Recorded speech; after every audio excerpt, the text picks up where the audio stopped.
my name is Thorsten Haefner with the German CDMO PSM.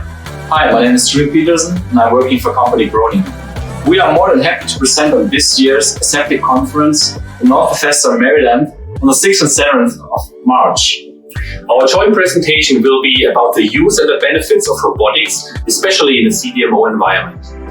So we present how impactful it is to use robotics and automation, especially in the light of the new Annex 1 and when you're generating a contamination control strategy.